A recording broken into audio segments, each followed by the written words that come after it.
So what's popping and what's dropping? This is your boy, live and direct in absolute full effect out the 832. Y'all already know how Jimmy J Smooth do. I wanted to dedicate this live stream to my girl Aretha Franklin. Long overdue live stream that just a few hours ago, over an hour ago, I was trying to get it straight and crisp, but apparently it's a straight and crisp, but it's not. Y'all ass let me know, god damn it. So yeah, so it is what it is, guys. So much respect to everybody that is joining me or eventually will join me in the near future. But this particular person is very close in terms of the heart and soul of the music industry. Aretha Franklin. One thing about Aretha Franklin, even though she was born in Memphis, Tennessee, and didn't live in Memphis, Tennessee, after her second or third birthday, she always carried the hearts of Memphis, Tennessee with her. Detroit is her home, and we understand that. And this goes out to anyone who's from Detroit. People's like, well, Detroit is definitely her home. That goes without saying. But with that being said, the Memphis have always had Aretha Franklin in her heart, and I think more people gave a fuck about her than they did Elvis, and I'm just keeping it 110. You know what I'm saying? With that being said, I'm going to start out with her biography. I'm going to be reading from Wikipedia, and then I'll give you my opinion. I usually do this. Aretha Franklin, of course, she was born in Memphis, Tennessee, right off of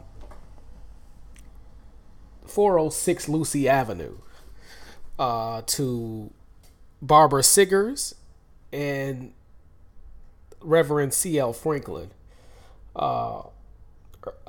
Lucy Avenue is in the South Memphis location, not too far from Stax Music. Not too far from Stax Music. Her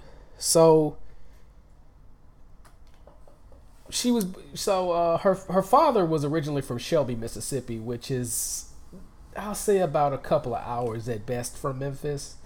Her mother was a well-known pianist and singer. Both Mr. Franklin, had prior relationships in addition to the four kids. I think he raised one of her children, and the son really didn't know that Mr. Franklin was hers, but they had four biological children together in that union. Now, what ended up happening was the couple ended up relocating to Buffalo, New York. And by the time she turned 5, they end up moving to Detroit, Michigan, and that would be Aretha's, for the most part, permanent location. Now, she did live in around the Hollywood area for I'll say probably a good 5 to 10 years. Anyone who has this information can correct me on this. I don't think Wikipedia has this on hand, but she lived in Hollywood for a good minute, and then she came back right around 1982. But going back to our early life story, the Franklins has trouble because Mr. Franklin was a hoe. Let's just keep it 1,010. Reverend C.L. Franklin was banging a few women here and there. He had an outside kid, by a 12-year-old. This is well documented. And they separated in 1948. She returned to Buffalo, New York, with Aretha's half brother Vaughn. Now, several women, including let me go back to this. After their separation, she recalls seeing her mother during the summers because her mother came back and forth from Detroit to Buffalo, and then her mother ultimately ended up dying right before her 10th birthday, and her father had to break the news to her, and let her know that her mother is no longer with her. So what ended up happening was several women, including Aretha grandmother Rachel and Mahalia Jackson, as well as Clara Ward, excuse me. I apologize for that mishap. Mahalia Jackson would ultimately play a major factor in Aretha Franklin's career, because at this time, people known Mahalia Jackson as the queen of gospel music, and she would be a major factor.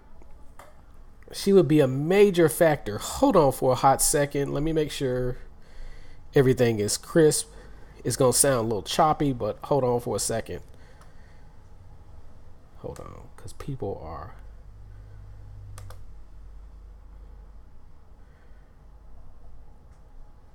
Give me a second.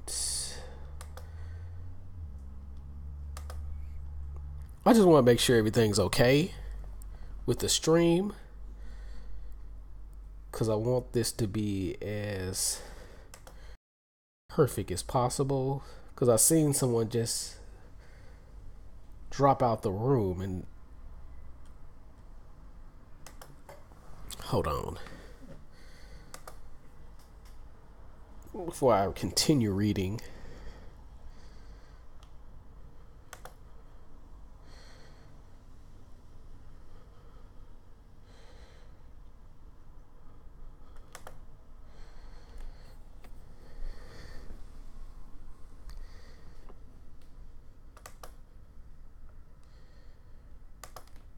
Just testing the thing real fast so I can make sure we have a crisp stream.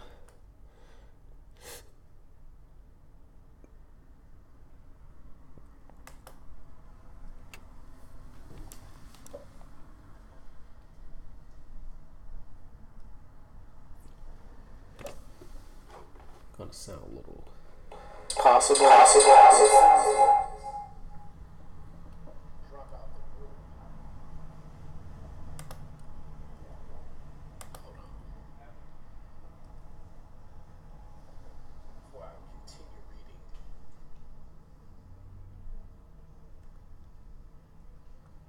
Okay, should be okay here from this point here. Okay, all right.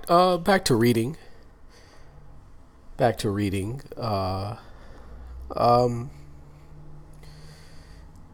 Yeah, I'm looking at it from the chat room and it's buffering, so hopefully everything be good, because I'm using the OBS program.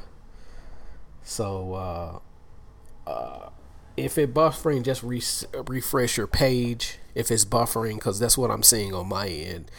I want to make sure I'm seeing the same thing that this is pretty much seeing. But anyway, I'm gonna just flow with it, and whatever is done is just gonna be done. Shit. That's just the way it is. But yeah. So back to what I'm saying.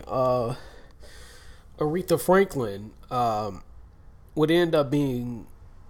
would pretty much be raising the children, and not Aretha Franklin, but Rachel and Mahalia Jackson, as well as Clara Ward, would end up raising,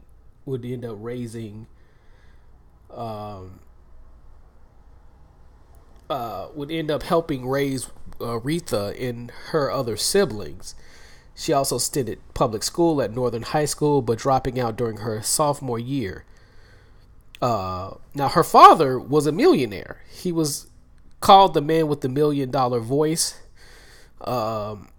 He would ultimately become a millionaire and become one of the first millionaire preachers out there.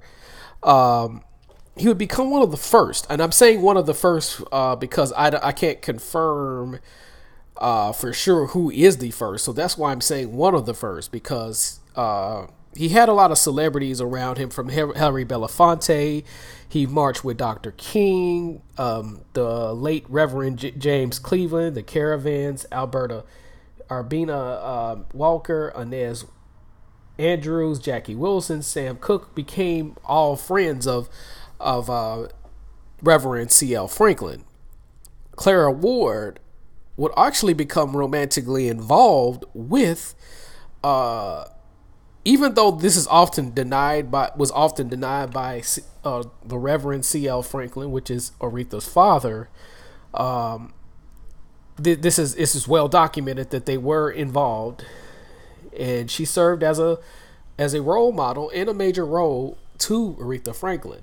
Now, before I go any further, what would end up happening is, I mentioned Mahalia Jackson, who was the queen of gospel. She would ultimately become a mentor. Her and Clara Ward was mentors to Aretha Franklin, and who better to learn from is someone who's called the queen of gospel, who had the greatest voice in gospel music. I don't know anybody since then probably have a greater voice than Mahalia Jackson and Clara Ward. You could probably put them 1 and 2, or at worst, with Mahalia being number 1, and probably I would say 1 and 5. Any of my gospel people could probably attest to this. Now, she began singing solos in the church, debuting with Jesus Be Around a Fence. And her father started managing her career. He would bring her on the road with the Gospel Caravan, and she signed her first record deal with JVB Records. Recording equipment was installed in the church, and 9 tracks were recorded, featuring on the vocals. And her first singles was Never Grow Old, You Grow Closer, Precious Lord, just to name a few. And There's a Fountain Filled with Blood. She also signed with the Battle Records as well during that timeline. She would also occasionally travel with the Soul Stirrers. And according to Quincy Jones, while Franklin was still young, he told her she would be the next one. Dina Washington also said the same thing. Her and her father would travel to California. This is where she met Sam Cooke. And there's rumors that Sam Cooke had possibly conceived a child with Aretha Franklin. And I'll get to more of the crazy stuff that was also mentioned along with that, because she did become a teen mother or adolescent mother, whichever one you want to call it, unfortunately.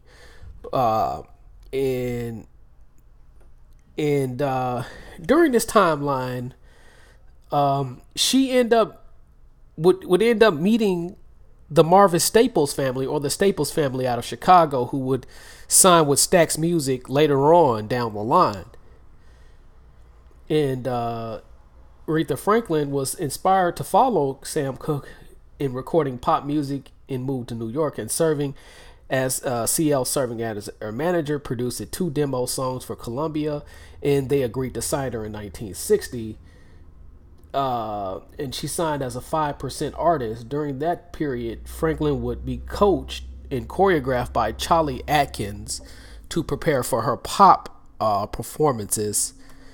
Charlie Atkins. Yep. And that's a famous dancer and choreographer who worked with Motown Music, for those who don't know. And before signing with Columbia, Sam Cooke tried to persuade her to sign with his label, RCA, but his request was denied.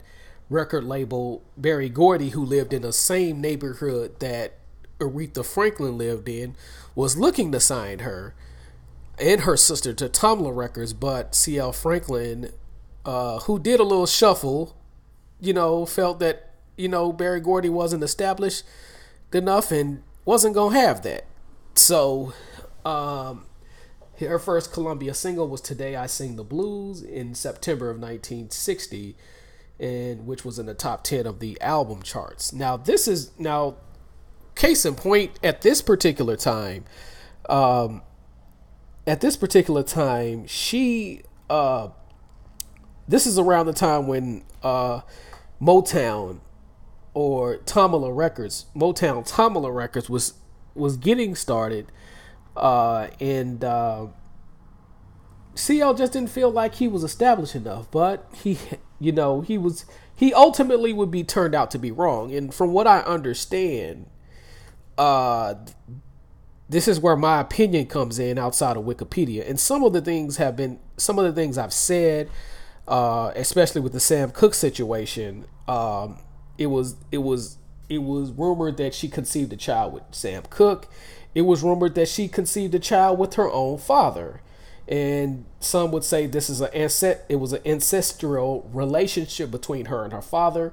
However, I can't confirm that. I personally don't believe that one bit, because there were too many motherfuckers around for that to go down. Now, it's been a few guys that said this that have some credibility, but I don't believe that. I personally don't believe that, because a lot of the people Reverend C.L. Franklin was around was being spied on by the FBI, especially Dr. Martin Luther King, who he had a very close relationship with. I'm not saying he was one of the closest counterparts, but a lot of the people he was associated with the civil rights struggle.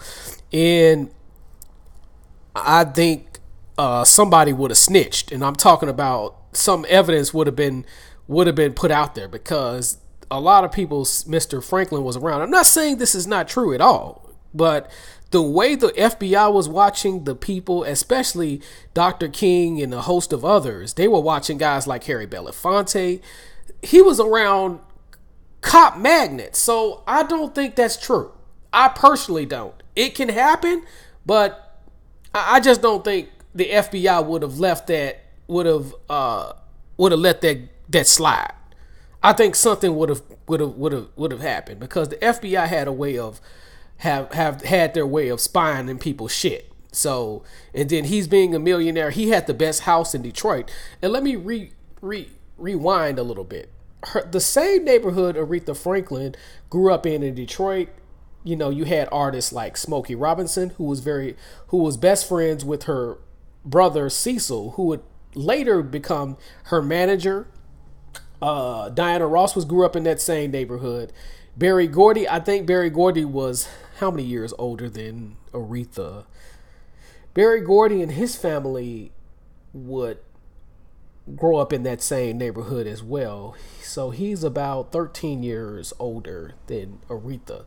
But it was the same neighborhood that he grew up in. And from what I understand, Barry was going to offer her a damn good record deal, and she would have had the highest percentage in terms of record sales and album sales at that particular time in the industry, from what I understand.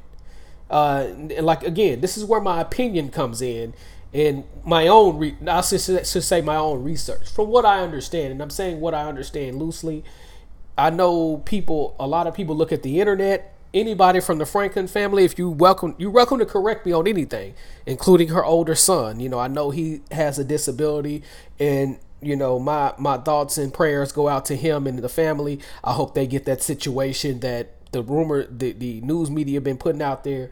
Anybody from the Franklin family, if you a family member of the Franklin family, if I'm saying anything that's wrong, that's out of whack, just correct me. You know what I'm saying? Don't be disrespectful. I'm gonna just say that, because I'm the type of person that'll either somebody, but just pull me to the side, or just look in the comment section with like, hey, you're right about this. Hey, you could be wrong. You're wrong about this. Just don't be a jerk. But this is from what I understand about the Motown situation, and I will go into other things about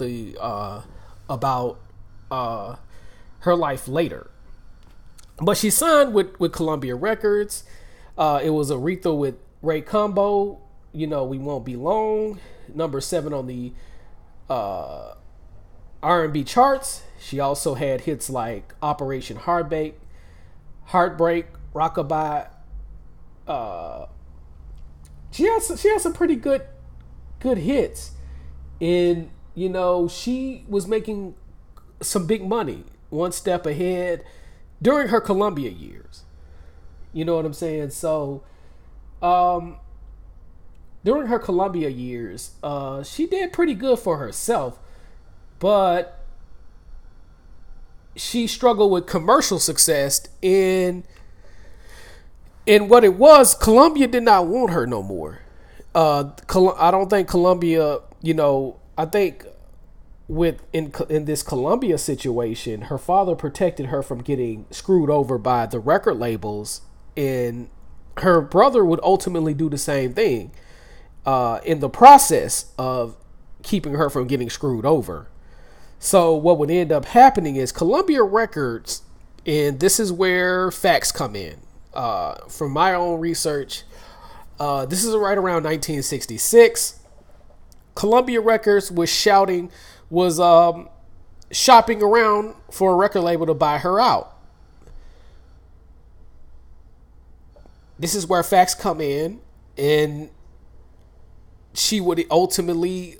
Now, I will say this: Columbia Records, one of the first record labels Columbia Records was shopping around for her, is Stax Music, which is from my very hometown that I lived in 28 years. Stax Music. Now, Stax Music at the time was competing with the Detroit sound, the New York City sound, the Philadelphia sound. They were competing with those guys and giving them a damn good run for their money.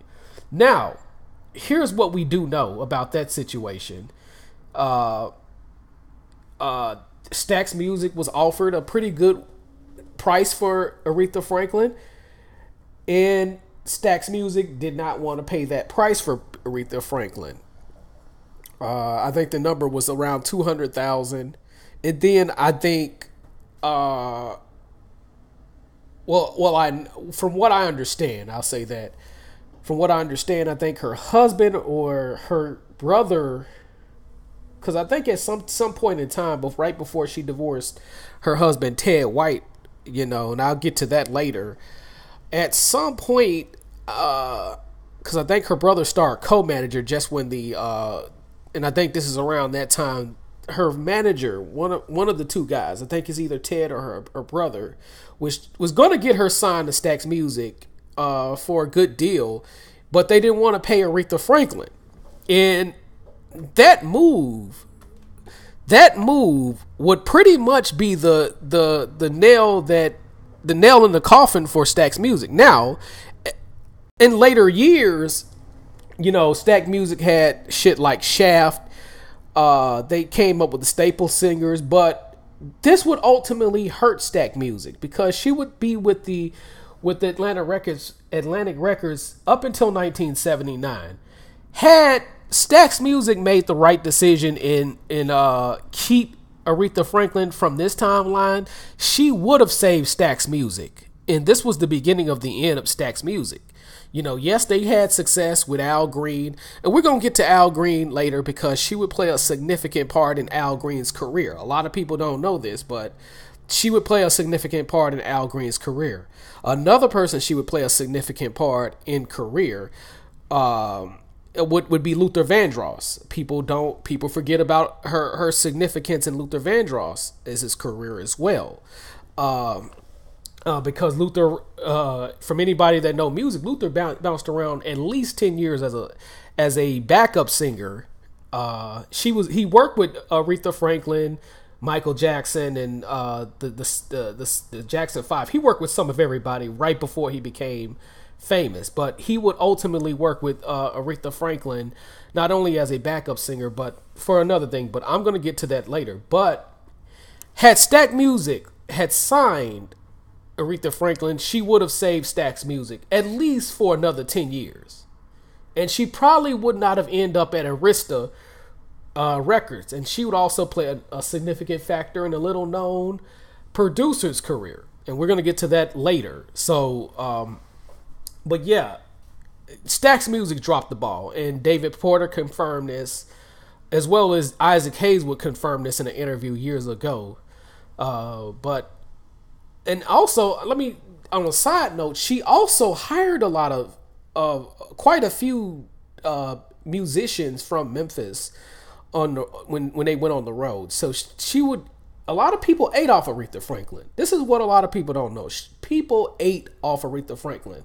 You think people ate off Michael Jackson. You think people ate off Prince. You think people ate off, some of the modern day singers. People ate off Aretha, including her family. You know what I'm saying? People, and that's the reason why I don't believe she didn't have a will, because her entire family ate off Aretha. They would be backup singers. They would manage her. They would write songs for Aretha Franklin. So you're not going to convince me 1 second. And I don't give a fuck if this attorney been her attorney for until infinity. Until I see documentation that there was no will or recorded conversations to where she did not have a fucking will. You miss me with that entire bullshit, because I'm not finna believe that shit, because too many of her family members benefited off of Aretha Franklin. I'm not finna sit up here and play with you motherfuckers today. Now, if you prove to me, okay, I agree. And even her children, if they can prove that to me, I'm good. Just give me one family member that's gonna say this shit. And I'm not disrespecting any of the family members. I love y'all just like I love Aretha. I love me some Aunt Riri, as one of the people she mentored would say, Aunt Riri. I love me some Aunt Riri. Aunt Riri was crazy as hell, and I'm gonna get to that crazy shit later. Aunt Riri was crazy as hell. Yes, she was. I mean, we don't want to talk about it, but I love her to death. She one of them aunties that'll hook you up. She might talk about your ass. She might cuss you the fuck out. She might clown you for a minute, but at least you can go to her if you need about $100 or need to pay the rent or need some rent money. Aunt Riri was that person. I'm just going to put it out there. See, a lot of people are not speaking. People are speaking on the negative about her funeral and stuff like that. And I can get to that, but no, you're not going to do her like that. I'm not going to. If I can't say 100 positive things about a person, I'm gonna roast you and keep it moving. But I'm not. I can't roast her because I know too many good things about her. And she was good to the music industry. A lot of some of your producers out here probably wouldn't be shit. And I'm going to get to that motherfucker later. But Aunt Riri, people ate off Aunt Riri. People ate off her. Family, friends, the whole nine. Stevie Wonder ate off her a little bit. He established his own career, but when she covered his song, When You Come Back to Me, he ate well. And from what I understand, I think Stevie gave her the rights to that song, from what I understand. But let me go back to the Columbia years. The Columbia years would be where she would establish herself as the Queen of Soul. After her contract expired, she would ultimately move to Atlantic Records. She traveled to multiple shows, recorded the song I Never Loved the Man the Way You Do. And she spent the day and an altercation broke out between her husband, Rick Hall, a horn player, and sessions were abandoned. And this is where public knowledge of the abusive relationship would come in as a factor. And this was pretty much the beginning of the end. And hold on for a second. I just have to do a little research. Okay. Give me a second.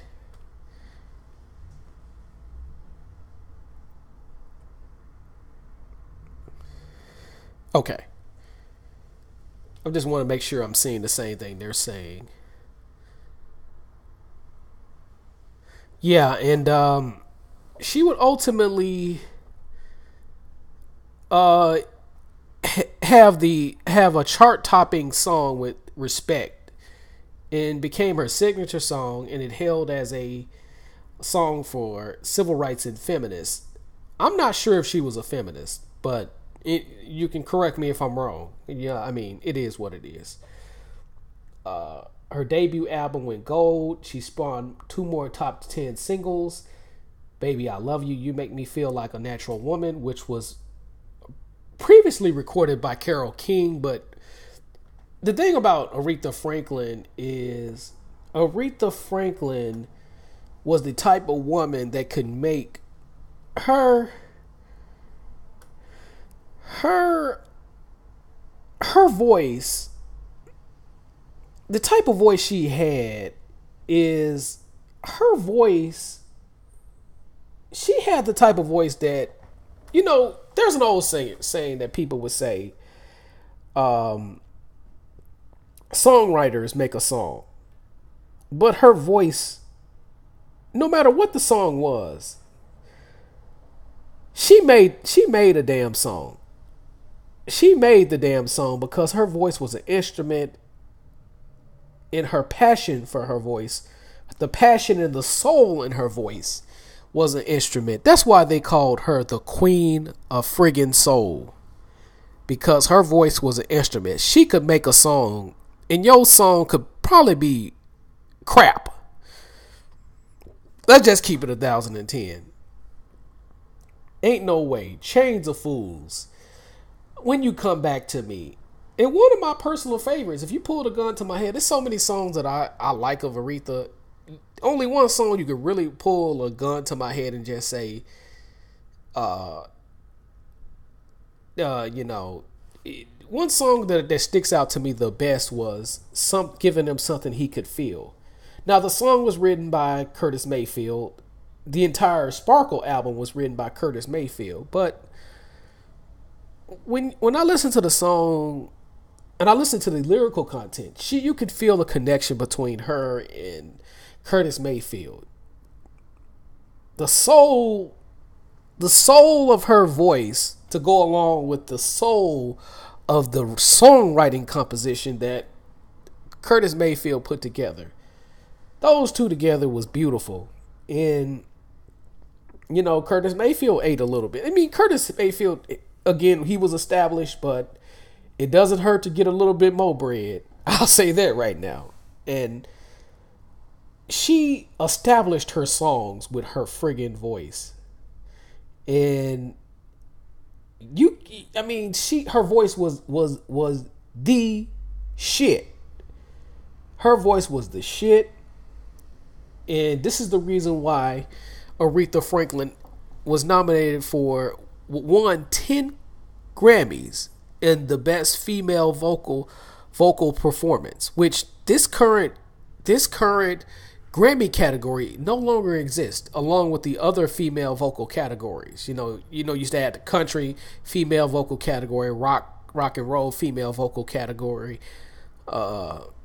but this no longer exists. So she's going to hold the record until the Grammys decide to revamp it, because it's now turned into the best R&B vocal category, which I think is a bunch of crap, because there's an abundance of female vocalists in the R&B category. She established herself as the Queen of Soul in the era of Diana Ross, Dionne Warwick, Thelma Houston, Cissy Houston, Patti LaBelle. She established herself with those heavy hitters.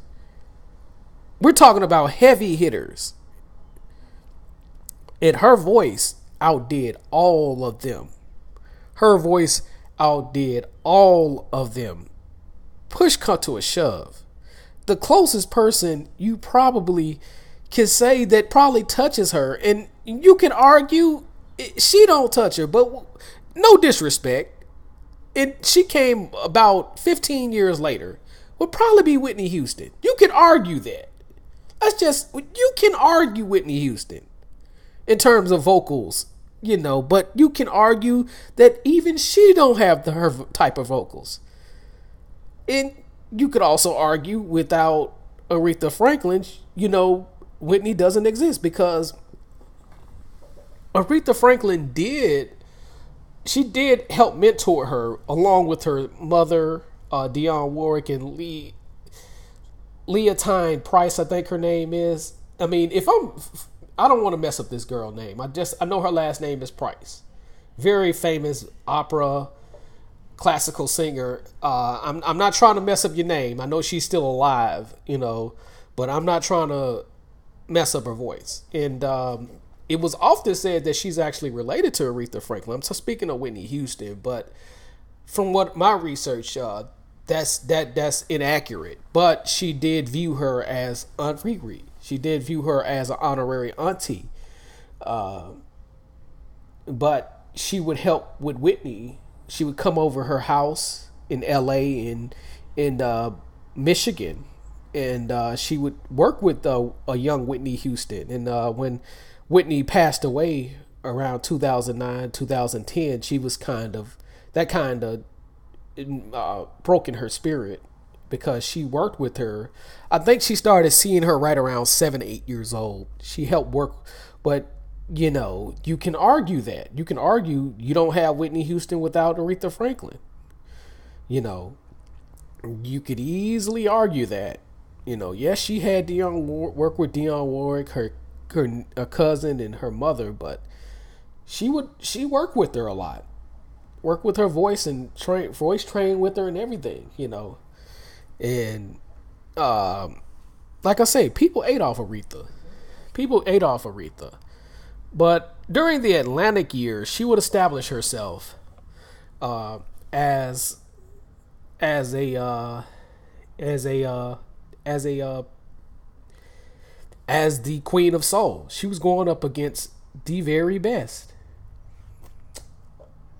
So hold on, because she also worked with Quincy Jones around this timeline. Yes, it's called Hey Now, Hey, The Other Sky. Yeah, she would work with Quincy Jones. Okay. Yeah. Phil Woods on saxophone. She written a song with her younger sister Carolyn. And her sister, unfortunately she died before her. But she would play a significant part in her career too, because she wrote a few songs on her albums and stuff like that. So she would play a very significant part in her career being where it was. So it is what it is with that. But like I said, she helped all her family eat. Now, after Jerry Wexler would leave Warner Brothers, Atlantic for Warner Brothers, she worked with the Sparkle soundtrack, and then she would ultimately opt out and go to Arista, and she would be with Arista pretty much until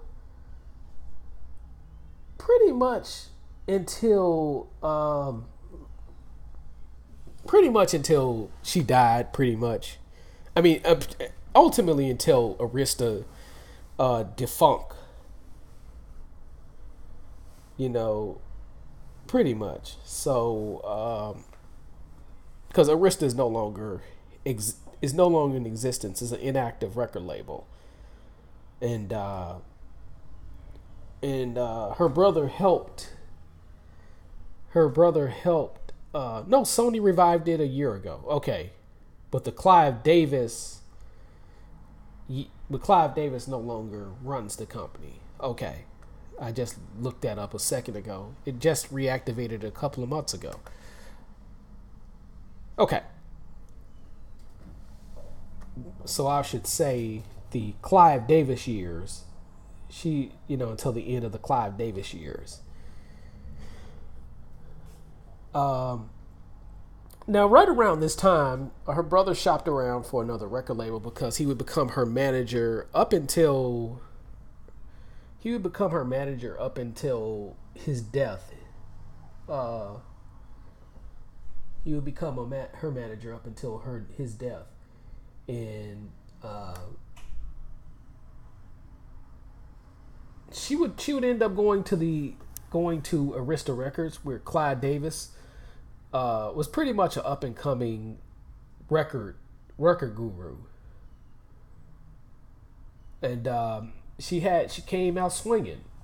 Her third album that would be called Aretha. She came up with the cover of another Otis Redding hit, "I Can't Turn You Loose," which would ultimately be nominated for a Grammy. I don't know who she. I don't know who she would lose to in that sense. You know, I don't have all my details of that, but I know from what I'm looking at on Wikipedia, that was a Grammy. She received another Grammy nomination, and the record would go gold. And ultimately, she would get in. She would also get a Grammy winning cover.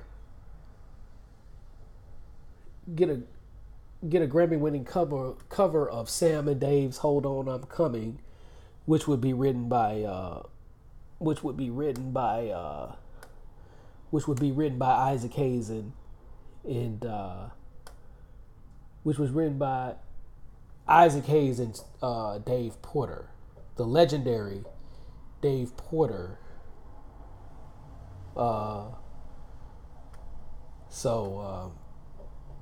Nothing but respect for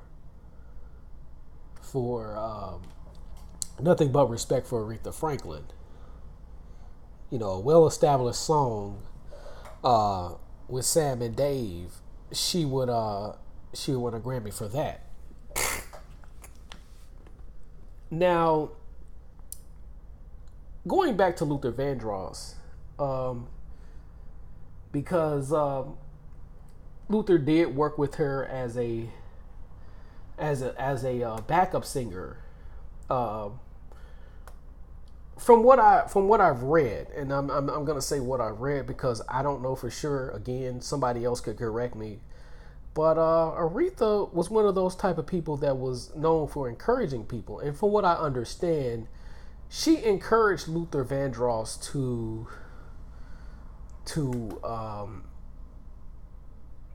she encouraged him, to stick with it in the record industry, because at some point during his background singing days, he would get frustrated, and she told Luther that he need to have his own. He need to have his own. He need to have his own.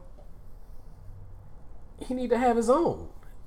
Need to have his own songs. Need to create his own albums and stuff like that. This is from what I've read. I can't confirm this, but what we do know is Luther Vandross did produce 2 of her first 3 albums at Arista Records. The first album was the Jump to It album. He also wrote the title track, Jump to It, with Marcus Miller. And he would write most of the songs on the album track as well.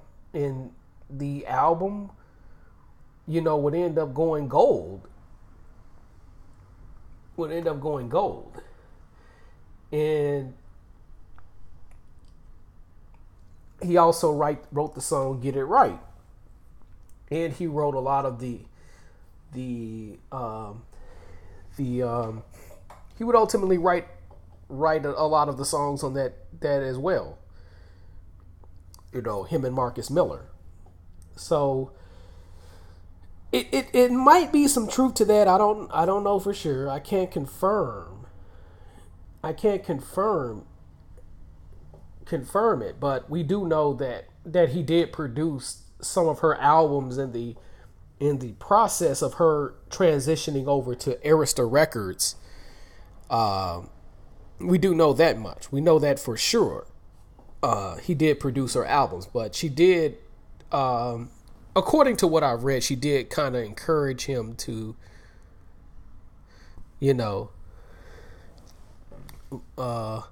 she did encourage him in the process. Now she wouldn't, in this process, she did not have him after the Get It Right album, he didn't produce any other albums for her. After that,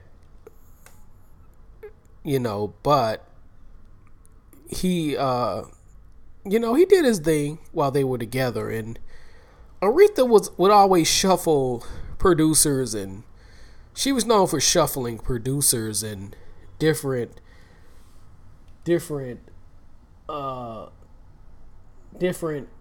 people around in terms of her career is concerned. I think she was one of those people that liked a variety of different producers going around and stuff like that. Now, one producer she would work with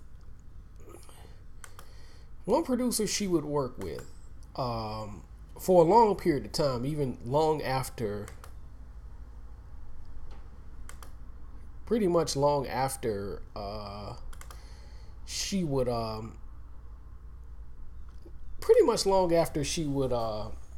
after his status as a musical icon would dwindle away. She would end up working with a little known producer in Detroit named Narada Michael Walden, or by his biological name, Michael Walden. Now, a lot of you who grew up in the 90s, grew up in the 80s, 90s, he was an up-and-coming guy. Now, he was a performer. He had little success on the R&B charts and stuff like that. But Aretha, again, she could make a producer be at, her voice was so good, she would make a producer be at his best. And she could also make a producer, she could make a songwriter, and she can make a song her own. But Narada Michael Walden was a little known producer. Now, he did work with Stacey Lattisaw. He worked with Johnny Gill at this particular time. We're talking about Johnny Gill before, the 1990 self-titled Johnny Gill. Before New Edition, a little bit before New Edition, Johnny Gill. We know that much. Now, with that being said, the next album that she would establish would be her first certified platinum album would be Who Zoomin' Who album, and that's a pretty damn good album. You could argue that's probably her best album. I mean, you could argue that, and when I say certified platinum album, to educate people, at that time, if you sold over 1 million copies, your shit was still gold.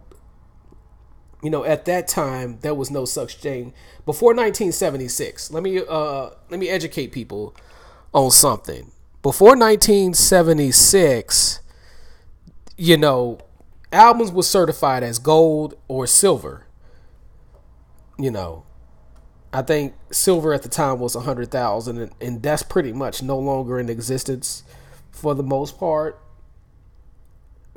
But a lot of her records and albums would do gold, but they would never really do platinum because platinum wasn't in existence at that particular time. So this album would be her first platinum album, Who Zoomin' Who, and damn good album. If you got Google Play, I suggest you listen to the album. You know what I'm saying? And this was the album that would pretty much break away from the adult contemporary sound and would get her back on the pop, would be the crossover pop appeal. It did the damn thing. And Narada Michael Walden would end up winning a Grammy for The Freeway of Love as the best R&B song. And the best R&B song is basically the best R&B songwriters. So ultimately that would win that would it would do damn good. And this established Narada Michael Walden for the next pretty much 10 years, because at that point, Narada Michael Walden would end up working with Whitney Houston on How Will I Know. He produced that track. He produced Whitney Houston's second album, Where Do Broken Hearts Go? I mean, and I Want to Dance with Somebody. He produced this 7 of Whitney's biggest songs. I don't think he written any of them, but he did produce them. He was a major factor. He would also win a Grammy for The Bodyguard as a contributing producer as well. But after those years, during this particular time, pretty much Aretha Franklin established him, and this is the first mainstream producer she would work with on a consistent basis, probably up until 2000, 1998, 2000, because she would have him come in on a few tracks and produce it. And, he established himself as a real crossover producer and stuff like that. And some of everybody has worked with Narada Michael Walden. He's worked with Kenny G. He's worked with a host of others. And this is at a time when you had Jimmy Jam, Terry Lewis, you had Babyface, you had, going 3 years later, the New Jack Swing era would happen. You had Kyle West and I'll Be Sure doing their things. You had Teddy Riley doing their things. So he was the type of producer that was up there.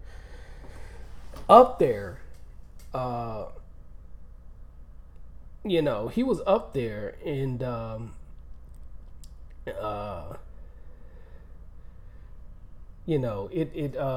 it is what it is. So she did a damn thing, and during the background to the Who's Zoom and Who album is he would refer to Aretha Franklin. He would refer to Aretha Franklin as the Black Mae West. Now I know Mae West was a movie star and stuff like that, so he would describe her as that. I'm not real big on movie stars. I know a little something about Mae West, but you know a little something about Mae West, then let me know, because I don't know jack shit other than she was a famous Hollywood superstar. You know what I'm saying? And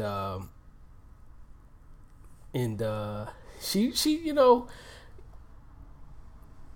the thing is, Aretha Franklin, to a lot of people, and this is music. This is a well-known fact around the music businesses. They often said she was hard to work with. This is nothing. I'm not throwing this out there. A lot of people say she was hard to work with, but Narada Michael Walden in an interview talking about this album, he found her not hard to work with in this particular situation. And another side note, Aretha Franklin didn't mind throwing hands either. I will tell you this right now. People said Ted White was whooping on her ass, but let me tell you, from what I've read, those ass whoopings wasn't easy ass whoopings he was delivering out to Aretha Franklin. Those wasn't no easy ass whoopings. That woman could fight, and this is a known fact around the industry that she will whoop your ass. So let's not get it twisted, guys. And around this time, we're talking about 1984-85 when this album is recorded. Around this time, Memphis would give her the keys to the city, one of many times, and she would also become, in spite of her not being a Memphian as we say, born and raised, she was just born there. They would also honor her as the queen of the Cotton Carnival out in Memphis, Tennessee. Hold on just for a second, and I'll be right back in just a minute.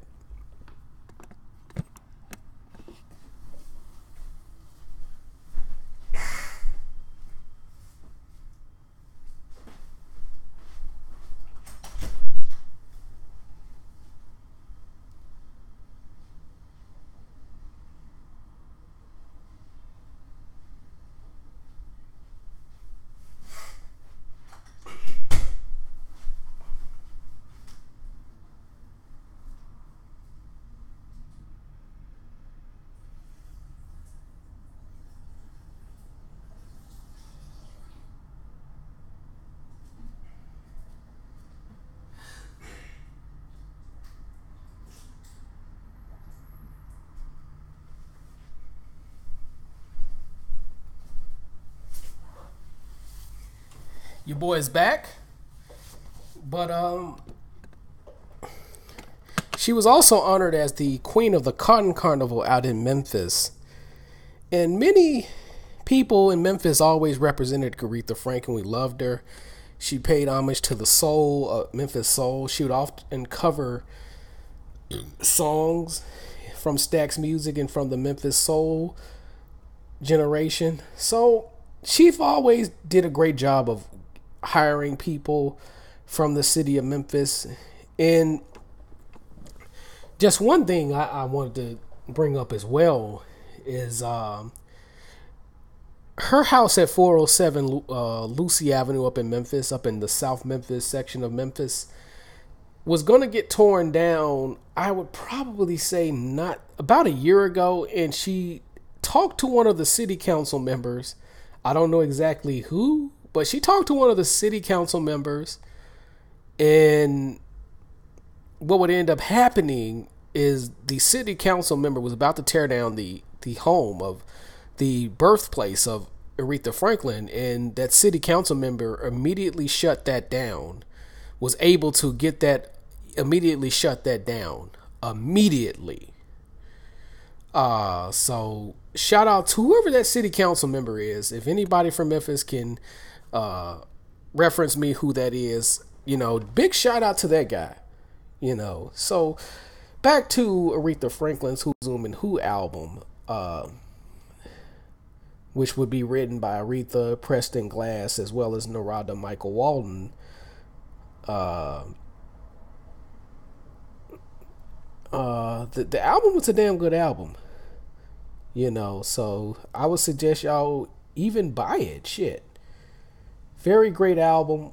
Probably, in terms of pop crossover, probably her best. And then she had another self-titled album, Aretha. Yeah. She would have another self-titled album, Aretha. And she would do her thing again. She had a duet with George Michael, which would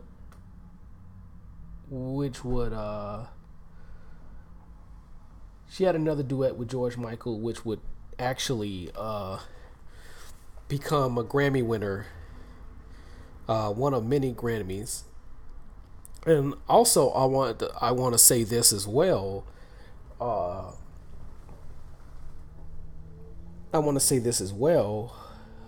She worked with some of the best musicians in the game: Nate Adderley, the Kenny G's, the Preston Glass, the Larry Grahams, who's a good vocalist in his own right, Randy Jackson from American Idol, Jerry Hay, well-respected trumpeter, who's very respected dude. But she's worked with so many people, and like I say, so many people have ate off Aretha Franklin. I mean, and if I'm forgetting anybody, charge it to my head, not my heart. Because, the thing with that, with her, is her life story should be told, and it should be told.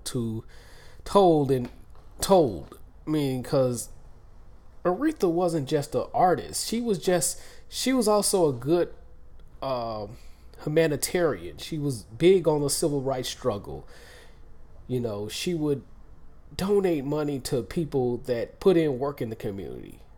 She would also hire people, little known people, and who would ultimately blow up big. Luther Vandross is one of the guys out there.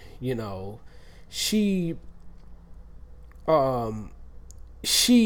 established a up and coming producer, Narada Michael Walden. The only thing he was doing was working with Stacey Lattisaw, a few little known people. They would have a top 20 hit in the 80s, and not to disparage people that got top 20 hits, but they would have a top 20 hit, and they would go on about their business. And all of a sudden, these motherfuckers would he would end up establishing people that would number one hits. Because after that, after he first worked with her, it was people Whitney Houston worked with them. Tevin Campbell worked with them. Even Quincy Jones collaborated on an album with Narada Michael Walden, and she established this dude as a real down producer. He would also write songs for Lisa Fisher. How Can I Ease the Pain? She established that dude because he was an up and coming dude. When Clive Davis made the phone call to get with this guy, she was an up and coming guy, and I think Clive Davis saw vision, and she established his vision. So it was more to Aretha Franklin than just her voice. There was a lot of personal skeletons that she had, especially with the abuse, with the alleged molestation. And again, I mentioned that earlier. I don't think her father, with the people that was around him, as many people that was watching some of those civil rights people, I just don't believe that. It's just going to be hard to convince me that happened. So it is what it is with that. But Aunt Aretha, Aretha Franklin was that woman. As a singer, she brought soul in our soul. She sung music from her heart, and we need to put some respect as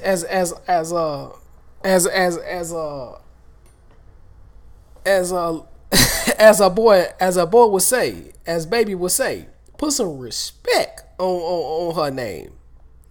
I know she put out a song Respect, but we gonna put some respect on Aretha Franklin's name. Now, I may have said some things here and there that people may not know about, but it is what it is. A lot of, she did have a temper. This is very, very well known. It's nothing I'm just making up. It's just something that was very known. But she did have a great heart. She did put in work in her community. She did help out in the inner cities. A lot of things we don't know that she's done. You know what I'm saying? And Louis Farrakhan was there for a reason. Al Sharpton was there for a reason. She gave money to a up and coming Al Sharpton before he was even friggin' famous. No, for people that didn't even know who the hell Al Sharpton was. Like him or love him, we can say what we want about him, but Al Sharpton, for the most part, he does do what he needs to do for the most part. He has done some great things, I should say. But with Aretha was that woman. On the stage and off the stage. And, she's going to be truly missed. She's going to be truly missed. And people, like I say, people ate off Aretha. And what stuck out to me the most was when she took over for Luciano Pavarotti. When she took over for him, because I think he had vocal surgery, something of that nature. When she took over for him, she listened to the song. I think she only had a matter of time for to do the song, and she only had a matter of time to do the song, and she listened to the song about a few times, or I should say one time from what I've read. I should say one. And she would be like, she said she could do this. And she went on Grammys, and me and my brother and sister and mother was sitting up here watching the Grammys, and we was like, this woman not only can sing soul music, this woman can blow in classical music as well. We was like, what the hell? But she aced that motherfucker. We was like, what the hell going on here? And she would sing that song a few more times after that. And the beauty of the Queen of Soul crossing over like that, You got to put some respect on that. You know, you got to put some respect on that. Now, she would ultimately, in later years, would get the Hollywood Walk of Fame in 1979. She would get awarded the Legend Award in 1991, Lifetime Achievement Award in 1994, UK Music Hall of Fame. She would often perform at the Grammys here and there, performed at Barack Obama's inauguration, and a host of others. She's had honorary degrees from Harvard, New York University, Princeton, Yale, Brown, Penn University, Berkeley School of Music, New England School of Music, Michigan, University of Michigan, Wayne State. That's just to name a few. But she's going to be truly missed. And her Grammys, she has 18 Grammys. Only 2 women have more Grammys than Aretha Franklin, her 18 Grammys, and that's Beyonce, who is approaching as a artist, as a recording artist. She's approaching the record of Stevie Wonder, which is at 25 Grammys, and Alison Krauss has 27 Grammys, but most of her Grammys come in the country music category. But the Queen of Soul will be missed, man. And again, we got to put some respect on Miss Aretha's name.